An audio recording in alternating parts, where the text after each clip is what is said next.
Assuming humans keep existing, do you think religions are going to exist forever? Is religion just an inherent part of human civilization? Or in the deep future, as humanity pushes into space, embraces AI and transhumanism and whatever other weird and wacky stuff we get up to, will the concept of religion just kind of cease to exist sooner or later? All interesting questions. Personally, I think a zero-G baptism sounds like a drowning hazard, but go ahead and take a rip of the incense and let's talk about it.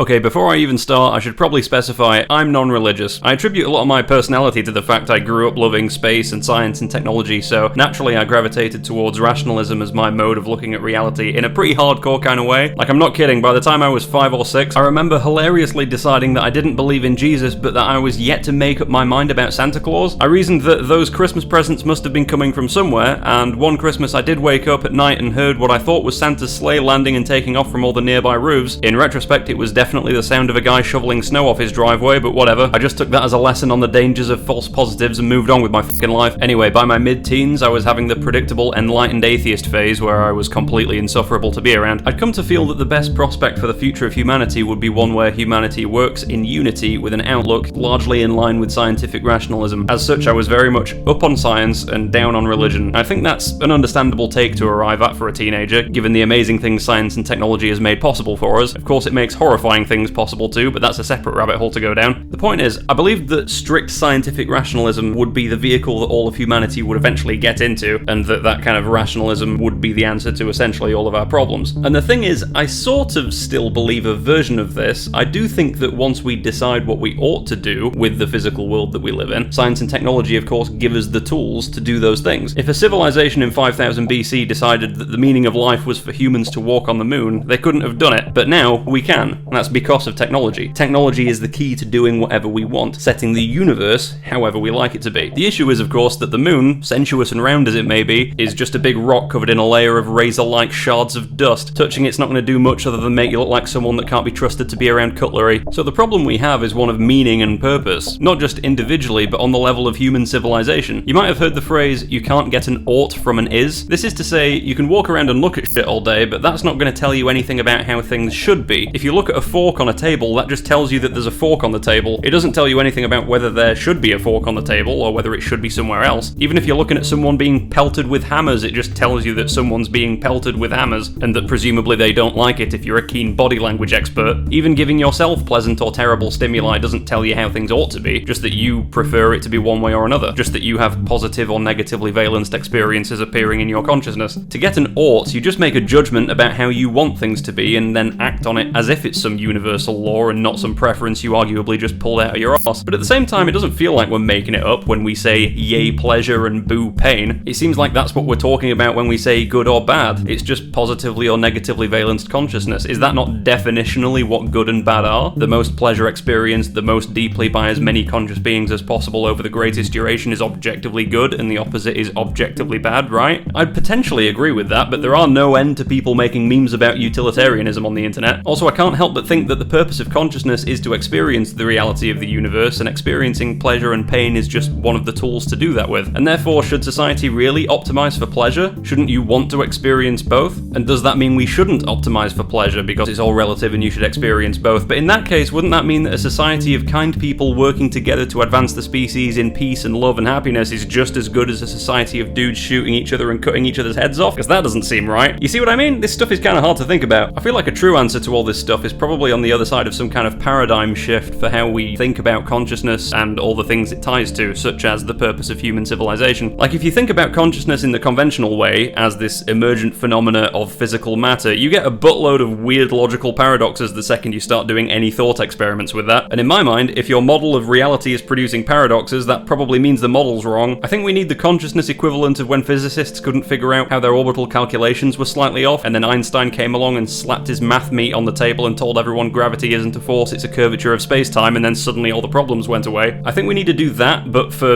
I don't know, the metaphysics of consciousness. I don't know how we get definite answers to these questions unless we do that. I feel like it's only at that point, once we have a model that works, that we'll be able to say, yes, there's an objectively correct way of doing things and here's why, Or, no, there's objectively no objectively best way of doing things, and here's why. Sorry to interrupt, this is just a quick message to say, statistically speaking, you're probably not subscribed, so I'll make you a deal. Press the subscribe button and I won't come over to your house and do this. I absolve you of your sins. You have been forgiven. Alright, thanks. Back to the video. And here's where the appeal of religion kind of slides in, because a religion can say, yes, things ought to be a certain way, usually by saying that there's this thing called a god that's an omnipotent, omnipresent thing which created the universe with a certain purpose and then gave you free will so that you can choose to put things the way they objectively ought to be. And we know this because it's written in the special book. To its credit, this reasoning really does kind of work if you believe in it, but only so long as you ignore a few things, such as why anything had to exist in the first place, why that first thing was a god and not a Big Bang or a multiverse or something else, why God made the universe tens of billions of light years wide if all he cared about was one species of mammal on one planet, why humans had to be concocted over 4 billion years of evolution via unfathomable quantities of animal suffering, why God's biography seems to want to start the timeline at a single-digit number of thousands of years ago and then gaslight us about it. Like, 14 billion what? How many years? What do you... Shut the fuck up. Now listen, I know I'm sounding like I'm being a big asshole, but throughout my adulthood I really have softened up on faith quite a lot. Not because I'm now religious or anything, I'm definitely not, but I have developed a degree of appreciation for this stuff. Like, maybe the holy scriptures of various religions are stories that got held onto and refined for so long that they're now like manifestations of Jungian archetypes of the collective unconscious. That's a cool theory, maybe complete bullshit, but it is kind of cool to think about. Religion is a good way to keep societies together if there's otherwise no way to keep clans of Bronze Age dudes from murdering each other. Of course, it can also cause wars, but again, that's another whole rabbit hole to go down. It takes minds that haven't developed their own purpose in life and gives them a purpose. If the purpose is actually beneficial, then hey, that can be a good thing. Also, the weird symbolism in the Bible and other religious texts is really interesting. Like, in lots of cases, they were obviously trying to say something and they really wanted the meaning of it to persist into the future, so they made a story about it rather than just a paragraph telling people what to do. I guess they thought that this way it would be told over the campfire for generations and the whole myth would persist into the future and everyone would remember exactly what the meaning is. Unfortunately, dog, I have no goddamn idea what any of this is meant to mean. Are you kidding me? The angels look like wheels with thousands of eyes on them. Jesus is his own dad, but also not, but also he is. Moses had a staff that turned into a snake. This bush is on fire and God's voice comes out of it. They wish Jesus back with the Dragon Balls and then there's a giant cube that descends from the sky at the end. Quick question? Yeah?